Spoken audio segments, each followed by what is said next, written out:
But yeah, now that it's nice to have the movie theaters back up because just it brings the normalcy, you know. So June 25th. Didn't we graduate on June 25th? 15th. For real?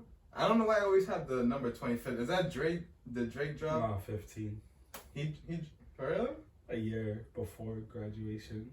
I was gonna wait to bring that up around the anniversary, talk about graduation and all that shit. Yeah, no, because it is coming. It's like in a couple weeks. Yeah. No, it's crazy. But yes, 10 years. You know, they've been talking about the 2010's Mount Rushmore. You know, who should be on that list since there's only 4 heads. So far, they got the 3 obvious ones. Drake, you know. I mean, with 3 different expressions. You know, you got the heart lineup. You got thank me later. No beard. And you got one with the beard. So nah, yeah, they got Drake, Kendrick, J. Cole, and then they put a question mark on number 4. Yeah, so this has been like a trending topic in like the past week and a half, right? And that I always thought that was a great question because the 10s is over, now it's the 20s. You got a lot of new upcoming artists that are slowly taking on the mantle of being up top with those guys. Yep. So obviously 2010s, Drake, Kendrick, and J. Cole, they've had really big impacts. They were considered the leaders of the new school of that era. Yes. And there was always that one person that we really couldn't determine who would be up there amongst the 3 GOATs. Yeah, because they always considered J. Cole, Drake, and Kendrick on their own tiers, like tier 1. And then everyone just follows. Yeah. Underneath them. Tier 2, tier 3, you know. Because there's been a lot of artists that came out with them as well. They had great careers too. But commercial-wise, yeah, they set the bar. You know, everybody looks to them to pave the way, you know. And underneath them, it's not even that bad to be tier 2. Like not at all. Like your longevity still shows too. Yeah. You know what I mean? Like Wiz Khalifa, Big Sean, Wale, Meek Mill, A$AP Rocky. Yes, I know Rick Ross is older in age, but yeah, he came out, you know, around those years too. But there's nothing wrong with being tier 2s. But are they qualified? Do they have the credentials? Do they have the criteria to be selected? Like, I've always said this artist's name throughout all these years, and no one backed me up. Yeah. Everyone was like, "We were right here. I got your back from right here." Everyone was like Joe Budden, why? The entitlement of this kid right here. I'm just speaking my honest opinion. Yeah. So when it comes to J. Cole, Drake, Kendrick Lamar, that 4th person, I always felt like it was Big Sean. I always felt like Big Sean deserves to be a part of that Mount Rushmore because, like, lyrically speaking, he can rap amongst those 3. He can handle his own when it comes to those 3, you know? Yeah.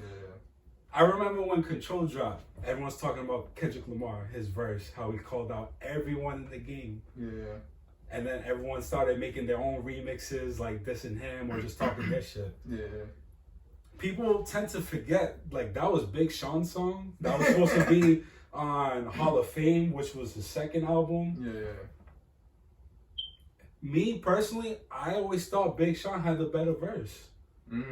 Big Sean, he was fucking spitting. And it gets overshadowed because of K-Dot calling people's names out. Name drop. You know what I'm saying? Yeah.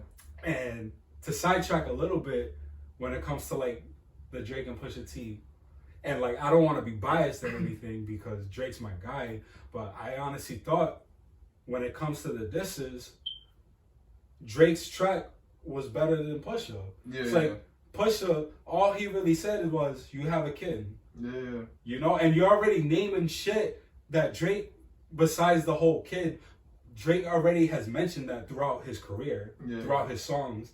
He's already mentioned he's came from a broken family. His mom and dad separated. We all knew that stuff. All you mentioned was a kid. But Drake, he was spitting bars. So me personally, I always thought the Duppy freestyle was better. Yeah, it was a better song overall. Yeah. So going back to Control, I always thought Big Sean had the best verse. And then Jay Electronica, it's like, who's he? Like, I thought it was his song, honestly. Who? Jay Electronica. I mean, honestly, I want to be surprised because I feel like someone always has to carry Jay Electronica. You know, because his debut album was Jay-Z. It was kind of like Watch the Throne, right? Yeah. It was more it was more Jay-Z rapping on songs. Yeah. That was his. Like, it's crazy. All right, so going back to Big Sean, each album that he has dropped, I always felt like he was always, excuse me, he was always progressing with each album, you know? He had Finally Famous, that was his debut, that was his start, his shine, his moment. Of course, he has a couple of songs, a couple of lines, and that's another thing too, that people were like throwing dirt on his name on the TL before the whole Mount Rushmore thing was, oh, name the worst rapper of the 2010s and why is it Big Sean? And I'm like, why? Like, do not disrespect this man. Like, he's an overall great artist. He can spit. He can make a great album.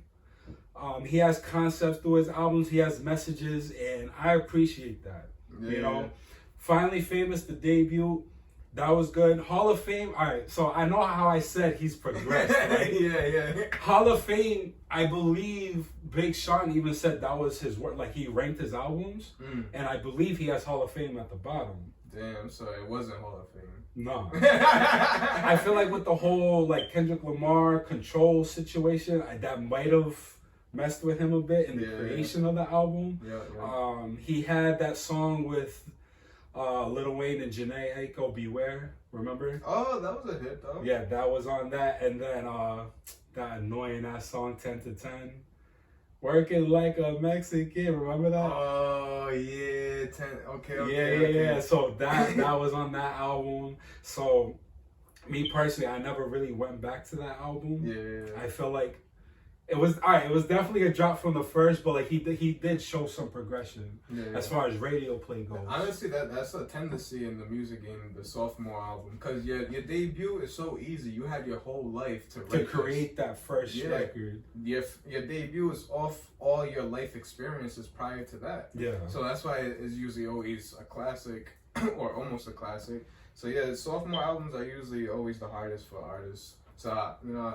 He did have a couple of hits, and if you have 2 or 3 songs I like off an album, then that's a win for me, you know? And that was 2013.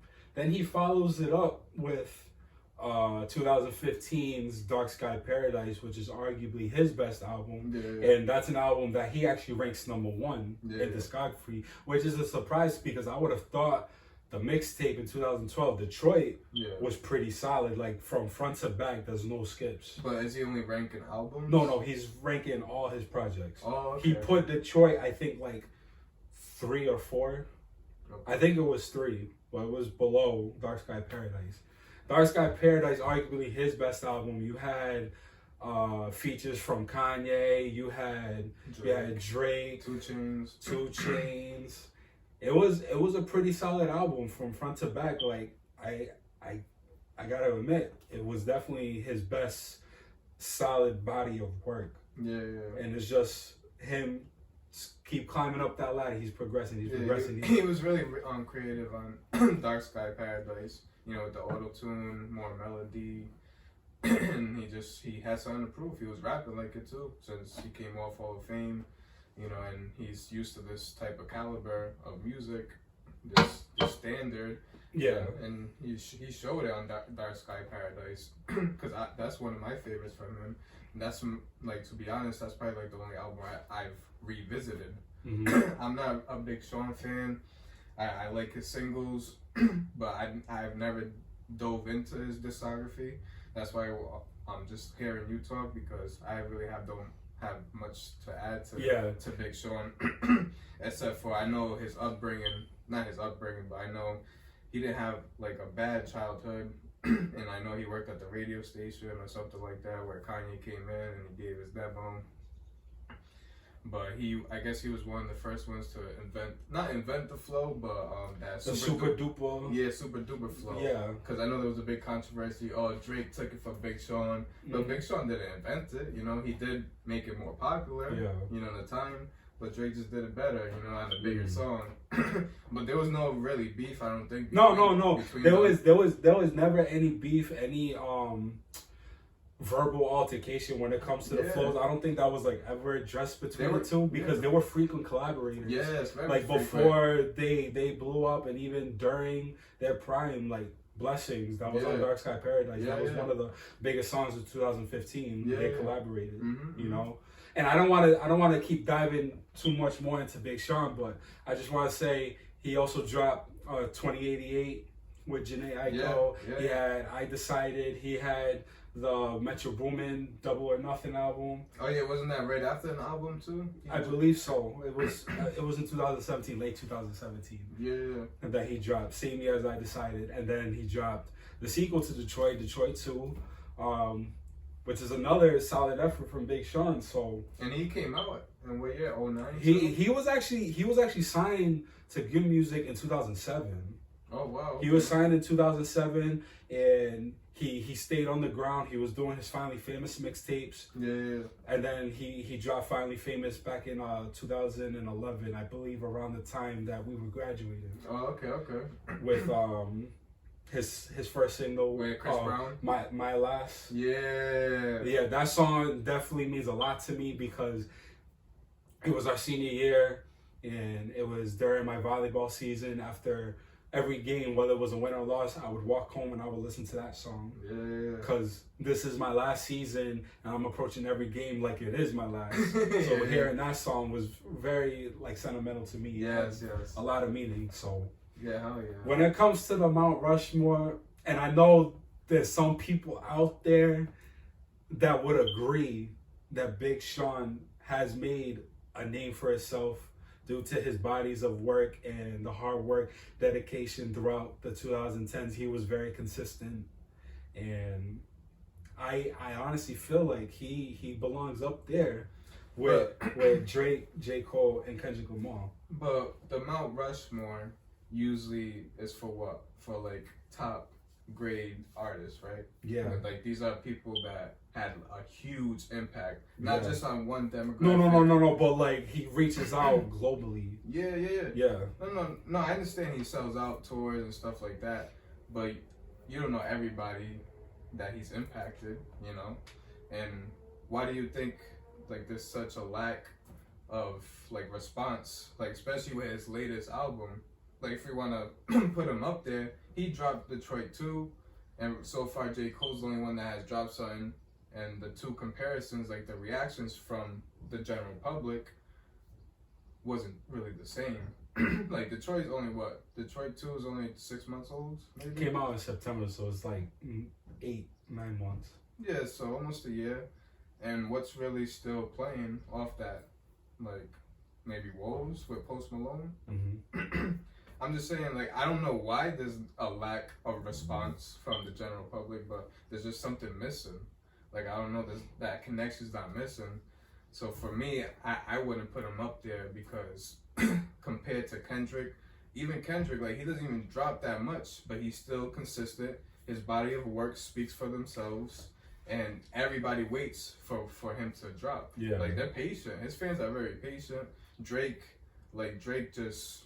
he oversaturates his fans. Like he has so much fans, like he can't stop. He has so many like versatiles, like different lanes he has to go into. Yeah, and even when he takes a break, he hops on features. He still makes himself noticeable with everyone. Yeah, so Drake's a cheat code. He's white, Jewish, half black. Like so, his fan base is all over.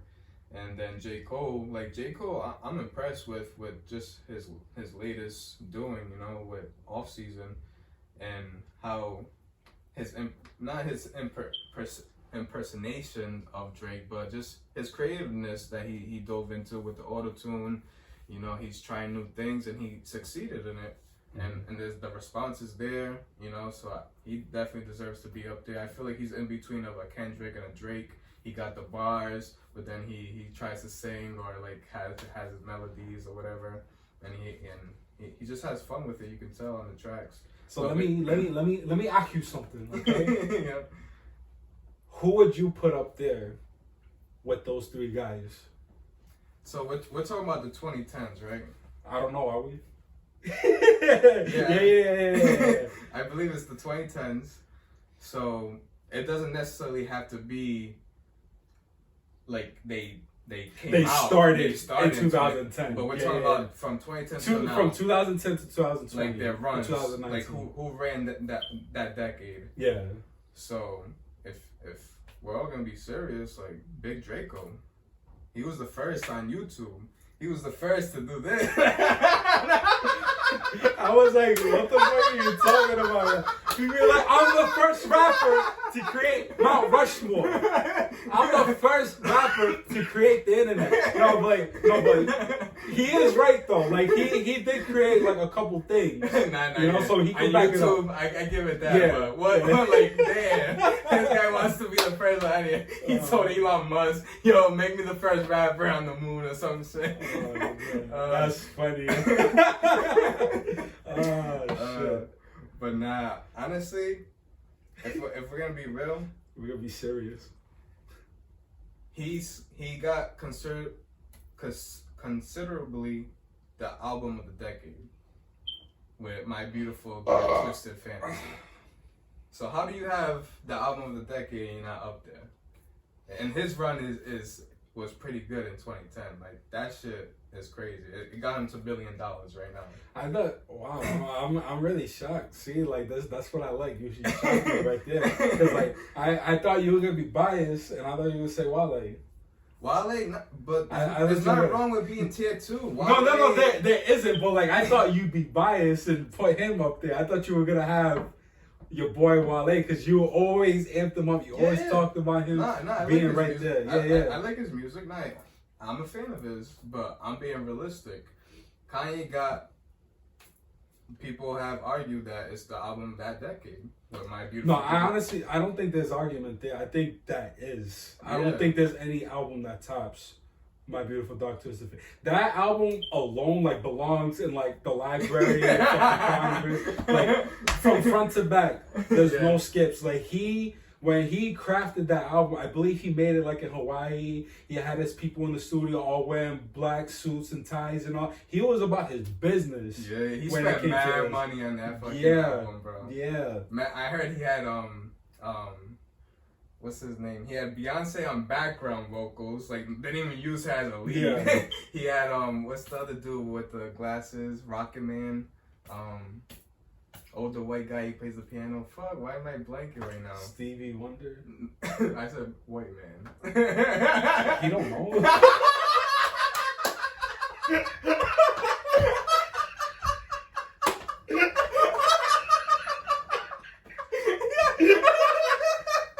Oh shit.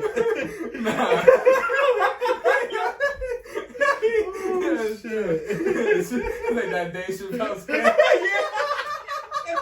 I think he's going through a divorce too. Who, Stevie Wonder? Oh, Dave. You know Dave Chappelle's gonna be at Fox once in June? Oh, where? Yeah. I didn't know that. But yeah, back to the Kanye that album. Was a good laugh. Oh shit. But yeah, so I'm putting Kanye up there, bro. His run from 2010, he dropped not just My Beautifully Dark Twisted Fantasy, whatever. I'm not big riding him, but he dropped Yeezus. He dropped what other album? Life of Pablo. Yeah, Life of Pablo. Like he's just been consistent. He's been very consistent as a producer and as a rapper.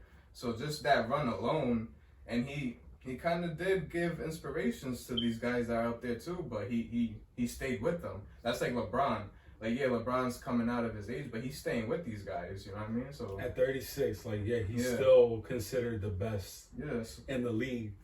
And yeah, I agree. I like this. I'm not mad at that at all. Like that's a good selection right there. Because Kanye, he birthed those guys that we Yeah. mentioned. No. When you Big go back to like J. Cole's early days doing the mixtapes, he hopped on a lot of Kanye instrumentals, and even with his debut album like Workout, that's Kanye's workout plan right there. Oh, okay, yeah. He hopped on that instrumental. He hopped on Devil in a New Dress. He hopped on Last Call, which was on Kanye's debut album. He hopped, and he even said it too on The Cure. Remember that song, The Cure, J. Cole? It sounds familiar. I know him just by hearing him, not really by names. He was like, how many Kanye beats do a nigga gotta murder to prove my mind's further? Hate a nigga converter. Oh, wow. Okay, yeah. Okay. He's hopped on so many Kanye beats, and you can tell like he was a big fan of Kanye. Yeah. And Kendrick, same thing. Like he definitely looked up to Kanye. Soul samples, like that's what Kanye brought into it. You know what I mean? The sampling of the music, soul samples, and even Drake said it himself. Like, not just Lil Wayne, but Kanye was like his biggest inspiration. Yeah, for sure. And he was another one that hopped on Kanye's beats. He did the Barry Bonds freestyle, and he did the freestyle, the one on 808s and Heartbreak. Yes. Say You Will. Yes, Say You Will freestyle. Yep. So yeah, even though Kanye came out in 2003, and like, even like before that, like he was still. I like the comparison between Kanye and LeBron because like they both started in 03. Yeah. So like talking about them now in 2021, like he's still, even though he hasn't dropped anything recently, he still has. Yeah, we're talking about 2010's. Yeah. You know what I mean? He still has that major impact. Yeah. You know, because My Beautiful Dark Twisted Fantasy, classic. Yeezus. At the time when it dropped, there was a lot of mixed reviews, but me personally, I thought that was something different. Yeah, very in creative. A good way too. Yeah, that was a solid album. The Life of Pablo, that was a very interesting like rollout because he was changing the titles. That was the first time ever we've seen this because we were used to CDs. Like once you get to that deadline, whatever's there, that's it. Like no changing. Yeah, I believe this was like the first album to go platinum streaming. Yeah. Like digitally. Yep. Yeah, he was adding songs to it too. Yeah. And changing the beat. Verses. Yeah. You would hear it one day and go to the next day like something different. He might have changed like a bar or two, the beats, the production. Like it was incredible. Like that era kind of was really really something, man. No, he's been changing his ways like ever since with the Henny bottle. He was ahead of his time. He went to the VMAs with the Henny bottle and Amber Rose. He was doing designs in his head, you know what I mean? Like, he's always been different, and he's always been, like, ahead of the game, you know, just starting new genres, starting new styles, new trends. And I give it to him that for him to go from music to fashion in a world where it's so racist, like, he's made a name out of himself so far. Yeah, and he built his own empire. He jumped over the jump man, you know? It's fucking crazy. I mean, he did. Like, I can't lie, man. He really did. You know, you can say whatever you want about Kanye. Yeah. I know he's done a lot of questionable things. He says some things, but like, that's who Kanye is.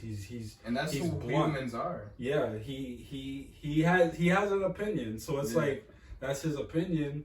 That doesn't mean you have to agree or disagree. You know, like that's him. You know, and what he said on that song, "Can't Tell Me Nothing," he's on TV. Oh my like God. He's talking to just me and you. Yeah, you know what I'm saying? Like that's as real as it gets when it comes to Kanye. He's unapologetic. Yeah, he don't care. Yeah, he's gonna speak his mind at all times. Yeah, for real. And God forbid, you know, like the day that he's gone, he transitions. Everyone's gonna break down. Everyone's gonna miss him. That's what I mean by impact. You know what I mean? That type of impact. Big Sean, no discredit to him. He's had a long run. He's lasted 10 years too. And now he's in movies. He's voicing animated movies. Like he's had a long career, and you know, applause to him. Applause to Wale. Applause to Wiz Khalifa. Wiz Khalifa's in an Oreo commercial with his son. Like that's different, bro. Like I applaud the rap game right now, and there's nothing wrong with being in your own tier, you know. So But I'm talking about impacts, Mount Rushmore. I'm gonna have to put Kanye up there. Chris is gonna be so proud of me. Yeah. Shout out, Chris. I know he's gonna like this. Oh shit! But yeah, that's the only time. Don't catch me fucking speaking good about Kanye. Nah, Kanye was one of my first. It was T.I., Lil Wayne, Kanye. Those three were my like favorite people to listen to. Yeah, mine was 50, M, T.I., and yeah, but that's pretty much it, really. Yeah, because like I didn't really have access to the iPods and the computers. So whatever was on. It's just music wasn't that accessible at the time. Yeah. So we only had our one or two. We were introduced by our older siblings or something like that. Because we gotta think about it. We started listening to songs, like maybe 10 years old, and we started realizing what they meant, kind of. Not really, because of slang. Yeah. We don't know what the slang is. But yeah, I remember being in Boys and Girls Club because my mom signed me up, and just, you know what I mean, listen to whatever the whoever like looked after us. He had a radio set up, and whatever was on the radio, we would just bump music. And actually that brings me back because I remember one time we were listening to music and just, you know, being kids, I ended up getting so tired, I'm thirsty, I'm hungry, I'm just like, damn, I wish I had a fucking dollar, man. So I'm walking around the pool table because they had the pool table, they had the foosball. Yeah, foosball.